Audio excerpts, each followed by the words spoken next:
தேவனுடைய நாமத்திற்கு மகிமை உண்டாகட்டும். புதிய ஏற்பாடு ஊழியர் ஐக்கியம் என்ற அந்த ஐக்கியத்திலிருந்து இன்று உங்களோடு கூட பேசக்கூடிய ஒரு வார்த்தை, ஒரு சிறு தியானம் என்னவென்றால், நியாயப்பிரமாண போதகர்கள் என்பது யார் என்ற தலைப்பு. நியாயப்பிரமாண போதகர்கள் என்பது யார் என்ற தலைப்பு. 1 தீமோத்தேயு 1:7 தாங்கள் சொல்லுகிறது இன்னதென்றும் தாங்கள் செய்கிறது இன்னதென்று அறியாமல் நியாயப்பிரமாண போதகராக இருக்க விரும்புகிறார்கள் என்று தீமோத்தேயுக்கு பவுல் எழுதுகிறான். நியாயப்பிரமாண போதகர்களாக அநேகர் விரும்புகிறாங்க. இயேசு கிறிஸ்து நியாயப்பிரமாணத்துக்கு முடிவாக வந்திருக்காரு. ரோமர் 10:4 இயேசு கிறிஸ்து நியாயப்பிரமாணத்துக்கு முடிவாக இருக்கார். அதோடு முடியுது நியாயப்பிரமாணம். நியாயப்பிரமாணத்தையாவது தீர்க்கதரிசனத்தையாவது அழிக்க வந்தேன்னு நினைக்காதீங்க, நிறைவேற்றவே வந்தேன்னு சொன்னார். நிறைவேற்றார், சிலுவையில் முடிந்ததுன்னு சொல்லிட்டார். அதற்கு பிறகு சிலுவைக்கு பிறகு புதிய உடன்படிக்கை அமுலுள் வருது. பழைய உடன்படிக்கை முடிஞ்சு புது உடன்படிக்கை ராபோஜனத்தில் செய்கிறார் இல்லையா, ராத்திரி. அந்த இது அமுல் உயிர்த்தெழுந்த பிறகு இயேசு கிறிஸ்துவுடைய சீசர்கள் அப்போஸ்தலரை கொண்டு அந்த உடன்படிக்கைக்கு அமுலாகுது. அது நியாயப்பிரமாணம் கிடையாது. புதிய ஏற்பாட்டு ஊழியம் விசுவாச பிரமாணம், அது அப்போஸ்தல ஊழியம். இயேசு கிறிஸ்துவே ஒரு லேவியர் இல்லையில, அந்த லேவி ஊழியம் பழைய ஏற்பாடோடு முடியுது. மோசே லேவியன், அதனால் லேவி ஊழியம். இயேசு லேவியர் அல்ல, அதனால் இயேசுவின் ஊழியம் லேவி ஊழியம் அல்ல, பின்தொடரல. அது இயேசுவின் ஊழியம் அப்போஸ்தல ஊழியம். முதல் அப்போஸ்தலர் இயேசு. எபிரேயர் 3:1 இருக்குது. பரிசுத்த சகோதரரே, நம்ம அறிக்கை பண்ணுகிற அப்போஸ்தலரும் பிரதான ஆசாரியருமா இருக்கிற கிறிஸ்து இயேசுவை கவனித்து பாருங்கன்னு இருக்குது. அப்போஸ்தலர்னால் அனுப்பப்பட்டவர்னு அர்த்தம்.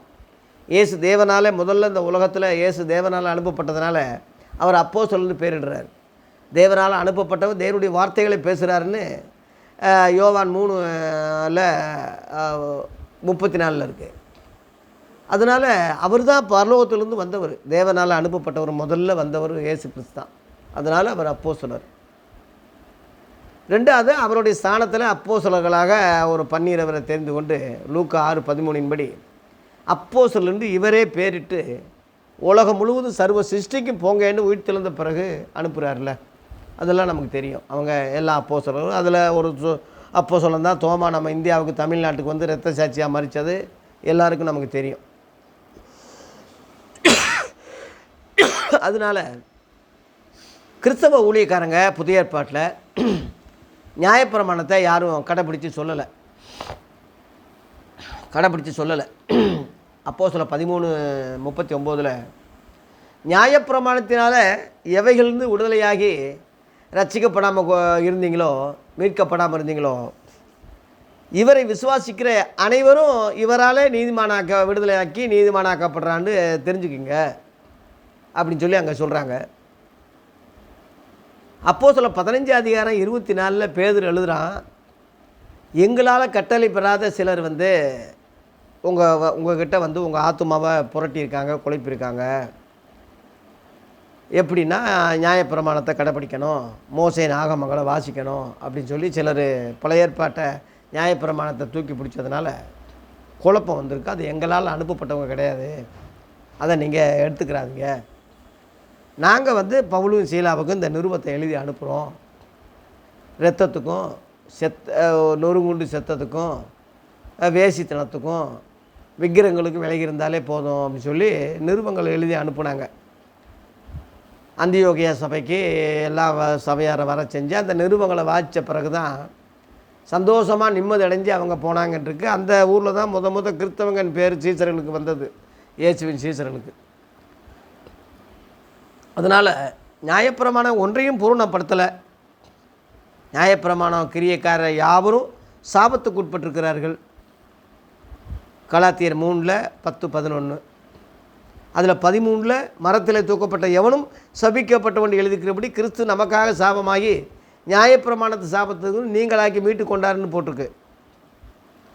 கலாத்தியர் 2:22 கடைசியில் நியாயப்பிரமாணம் நீதி வருமானால் கிறிஸ்து மரித்தது வீணாக இருக்குமே என்று புத்தி இல்லாத கலாத்தியரை எவே உங்களை மயக்கணா நல்லா கிருபையின் பிரமாணத்துக்கு வந்துட்டு திரும்ப நியாயப்பிரமாணத்துக்கு போயிட்டீங்களேன்னு குருடரே முட்டாப்பைங்களேன்னு சொல்லி பவுல் விலகி போன கிறிஸ்தவங்களை வைகிறான். இன்றைக்கு உள்ள போதர்கள் ஏறக்குறைய உங்களை அதே மாதிரி செஞ்சிட்டாங்க. சகல ஜாதிகளிலிருந்து கிறிஸ்தவங்களாக வந்த நமக்கு கிறிஸ்தவை அறிகிற அறிவில் வளராமல் சொல்லிக் கொடுக்காம, இனி வருகிற காரியங்களில் நமக்கு சொல்லி ஆயத்தப்படுத்தாமல், அப்படியே பின்னாடி உங்களை கொண்டு போய் எத்தனையோ வருஷத்துக்கு முன்னாடி நடந்த நியாயப்பிரமாண காலத்தில் நடந்த பிரமாணங்களையும் யுத்தங்களையும் சண்டைகளையும் அன்னைக்கு உள்ள காலகட்டங்களையும் கிறிஸ்தவன் அல்லாத அவங்கள சொல்லி, கிறிஸ்தவன் அல்லாத இயேசு வராத இயேசு சொல்லாத காரியங்களை யூதர்களுக்கு சொல்லப்பட்ட பூர்வத்தாருக்கு உரைக்கப்பட்ட காரியத்தையே கிறிஸ்தவங்களுக்கு சொல்லிக்கிட்டு தெரிகிற அவளை நிலையை இன்றைக்கி பார்க்குறோம்ல. பகிரங்கமாக இன்றைக்கி மண்ணையும் சோத்தையும் சேர்த்து சாப்பிட்ட மாதிரி புதிய ஏற்பாட்டையும் பழைய ஏற்பாட்டையும் வித்தியாசம் தெரியாமல், அந்த ஊழியம் இந்த ஊழியம் என்ற பாகுபாடு தெரியாமல், புது உடன்படிக்கை ஊழியம் மரணத்துக்கு எதுவான ஊழியம் ரெண்டையும் வித்தியாசம் தெரியாமல் இன்றைக்கி ஊழிய கூட்டம் நடத்திக்கிட்டு இருக்கான், பேசிக்கிட்டு இருக்கான், செஞ்சுக்கிட்டு இருக்கான். ஆனால் இவன் முழுவதும் நியாயபரமான போதகராக தான் இருக்கான். சிறவேலின் போதகராக இருந்தது உனக்கு தெரியலையான்னு யோவான் 3:10 நிக்கோதோமா கேட்குறாரு இல்லையா? அதில் 11ஆம் வசனத்தில் நீங்கள் வேறு நாங்கள் வேறேன்னு பிரிக்கிறார். நாங்கள் கண்டதை சொல்கிறோம், நீங்கள் எங்கள் சாட்சியை ஏற்றுக்கொள்றதில்லன்னு, நீங்கள் நாங்கன்னு ரெண்டாக பிரிக்கிறாரு. அதனால் புதிய ஏற்பாட்டு ஊழியம் வேறு, புதிய ஏற்பாட்டு பிரமாணம் வேறு, பழைய ஏற்பாட்டு பிரமாணம் வேறு. இன்றைக்குள்ள ஊழியக்காரன் பழைய ஏற்பாட்டும் பிரமாணத்தையும் புதிய ஏற்பாட்டு இதையும் வித்தியாசம் தெரியாமல் ரெண்டையும் போட்டு மொத்தமாக கொடுக்குறதுனால, பழைய ஏற்பாட்டை இன்னும் அதிகமாக தூக்கி பிடிக்கிறதுனால அவன் நியாயப்பிரமாண போதகராக தான் அவன் இருக்கானே தவிர கிறிஸ்தவ போதகராக அல்ல. புரிஞ்சுக்கங்க. அதனால் நியாயப்பிரமாண போதகர்களால் நம்ம பரலோகம் போக முடியாது, அதனால் நீதிமான் ஆக முடியாது, அதனால் நம்ம ரட்சிக்கப்படவும் முடியாது. ஆதி அப்போஸ்தலர் காலத்தில் ஒரு குழப்பம் வந்துச்சு. அப்போஸ்தலர் 15 அதிகாரத்தில் நீங்கள் மோசே நியாயப்பிரமாணத்தின்படி நீங்கள் விருத்தே சதனம் பண்ணாவிட்டால் ரட்சிக்கவே பட மாட்டேன்னு ஒரு குண்டத்துக்கு போடுறான். பவுலும் சீலாவும் ஆரம்ப ஊழியம். அது அந்த பஞ்சாயத்தை சீசரை பேதுக்கிட்ட கொண்டு போகிறாங்க. அதில் 7ஆம் வசனத்தில் மிகுந்த பெரிய வாக்குவாதமே வந்துச்சுன்னு இருக்குது, பெரிய சண்டையே வந்துச்சுன்னு இருக்குது. அதான் பேதுரு சொல்கிறான், ஏப்பா நம்மாலும் நம்ம பிதாக்களாலும் சுமக்கக்கூடாத நியாயப்பிரமாண நுகத்தடிய புதுசாக வந்த சீசர்கள் மேலே ஏன்ப்பா சுமத்துறீங்க? அதில் 10ஆம் வசனத்தில். அதுக்கு பிறகு ஓய்வு நாள் தோறும் ஜபாலயங்களில் மோசையின் ஆகமங்கள் வாசிக்கிறாங்கள்ல, வாசிக்கிட்டு தான் இருக்காங்க. அதையே திரும்ப புதுசாக வந்தவங்க சீசர் மேலே ஏன் செலுத்தணும்னு சொல்லி தான் அதில் 24ஆம் வசனத்தில் நியாய பிரமாணத்தையும் மோசே பிரமாணத்தையும் சிலர் உங்களை குழப்பியிருக்காங்கன்னு சொல்லி அதை எங்களால் அனுப்பப்படாதவங்கன்னு சொல்லி அங்கே விளக்கம் கொடுக்குறாங்க நிருபங்களில். அந்த நிருபங்கள் தான் ரோமர்லேருந்து யூதா வரைக்கும் உள்ள நிருபங்கள். கிறிஸ்தவங்களுக்கு ஒரு குழப்பம் வரும்போது, ஒரு உபதேச மாறுபாடு வரும்போது, ஒரு பிரச்சனை வரும்போது இந்த நிருபத்தை பார்த்து நீங்கள் புரிஞ்சுக்கிங்கன்னு சொல்லி அன்னைக்குள்ளே கிறிஸ்தவங்களுக்கு சொன்ன அதே தான் இன்றைக்கி ஆவியானவர் பத்திரப்படுத்தி பாதுகாத்து ரோமர்லேருந்து யூதா வரைக்கும் அந்த நிருபத்தை கிறிஸ்தவங்களுக்கு வாசிக்க ஆவியானவர் வச்சுருக்காரு. அதை வாசித்து அதை தான் புரிஞ்சுக்கிறதுக்கு துப்பு இல்லாமல் இவன் சொல்கிறான், அவன் பெரிய தீர்க்கதரிசி, இவன் பெரிய ஊழியக்காரன், இவன் தலைமை போதகர், அப்படி இப்படின்னு சொல்லி முட்டை நாய்களை போய் பின்பற்றிக்கிட்டு, இவங்களுக்கு ஒன்றும் தெரியாத கள்ள ஊழியர்களை பின்பற்றிக்கிட்டு, ஒரு இளவும் தெரியாதவங்களை அவன் குத்து நடனம், கும்மாங்குத்து, அவன் டான்ஸு, ஒரு இடத்துல இருந்து பேச மாட்டான் போல் இருக்கு, காலில் சக்கரம் கட்டியிருப்பான் போல் இருக்கு, அங்கிட்டு ஓடுறது இங்கிட்டு ஓடுறது, கேமராக்காரன் ரொம்ப கஷ்டப்படுவான் போல் இருக்கு. இப்படிப்பட்ட நாய்களை போய்கிட்டு நீ என்னத்தை நீ பேச போகிற வைக்க போகிற? இன்றைக்கி உள்ள ஆளுகள்லாம் மூஞ்சி முகரைகளையும் ட்ரெஸ்ஸுகளையும் ஆடம்பரங்களையும் அவங்க பண மேட்டுமைகளையும் எல்லாம் பாருங்கள், ஒரு கூருக்கு உதகாத குப்பை நாய்களாக தான் இருக்காங்க. தயவுசெய்து கும்பிட்டு கேட்குறேன் ஊழியர்களே, நீ நல்லவனாக இருந்தால் இன்றைக்கி உள்ள எவனையும் பின்பற்றாத. ஆதி அப்போஸ்தலர் இயேசுவையும் அவரால் நியமிக்கப்பட்ட ஆதி அப்போஸ்தலரையும் அந்த நிருபங்களையும் அந்த வெளிப்படுத்தின விசேஷத்தையும் அந்த சுவிசேஷங்களையும் பார்த்து தெளிவடைஞ்சிக்க. நான் சொல்கிறதுனால என்னை பின்பற்றுங்கன்னு நானும் சொல்லலை. நான் உங்களில் ஒருவன் தான். நம்ம எல்லாம் சகோதரர்கள் தான்.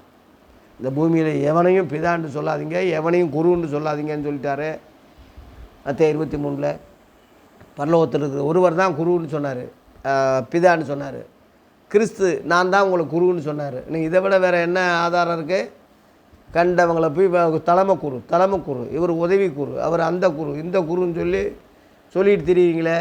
சொல்லாதன்னா சொல்லுவேன்னு சொல்கிறானே. இப்போ அதை எப்படி நீங்கள் எதுக்காமல் இருக்கீங்க?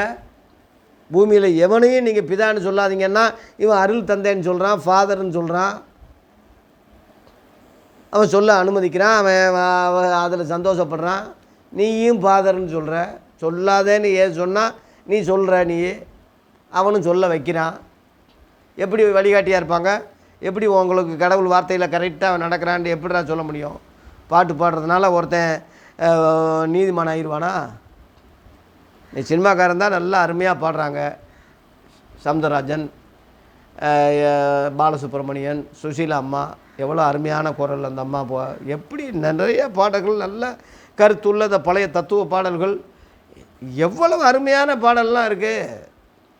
அதனால் அவங்கள நீ கிறிஸ்தவ ஊழியக்காரன் பின்பற்ற முடியுமா? அப்போ பெரிய தீர்க்கதரிசின்னு போக முடியுமா? நாய்களே, உங்கள் மேலே உள்ள பாசத்தில் சொல்கிறேன், வேதனையில் சொல்கிறேன், ரொம்ப உச்சக்கட்ட கோபத்தில் சொல்கிறேன். உங்கள் சகோதரர்கள் தான் உங்களை வைய மாட்டாங்களா? தெரிஞ்சுக்கிங்க தயவு செய்து. நியாயபரமான போதகர்கள் இன்றைக்கி எல்லாம் எழும்பிட்டாங்க. கிறிஸ்தவ போதக போர்வையில் எழும்பி இன்றைக்கி பேசிக்கிட்டு இருக்கான்.